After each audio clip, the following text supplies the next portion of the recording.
We've seen the situation across the north of England. Durham had, for example, 54 millimetres of rain. And of course, at the point that I was making yesterday, this is not an episode in isolation. Going back now some 10 days or so, we've seen initially a very active weather front that brought about 90 millimetres down in the southwest of England at Okehampton.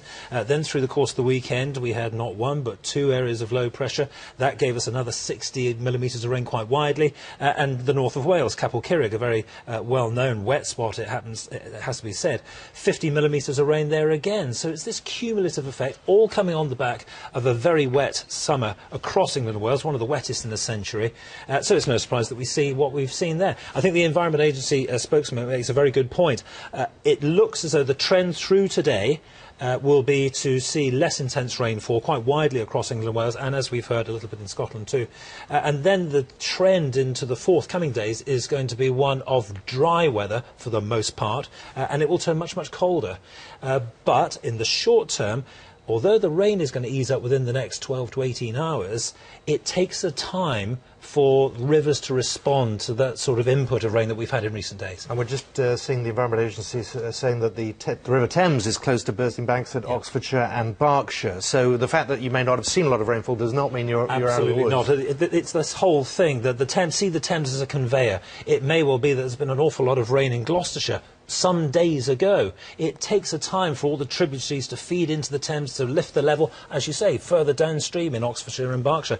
Hydrology, very interesting subject. Not my speciality by any means at all. But, as I say, just because it might stop raining or not have had much rain in your area doesn't mean to say that you need to switch off from this situation where we have, as we're quoting now, 204 flood warnings across England and Wales and 2 in Scotland. We seem to be having a lot of once-in-a-lifetime events in a series of a few months. I mean, I know you must get asked all the time, what is going on, what's behind this? The knee-jerk reaction is to say global warming.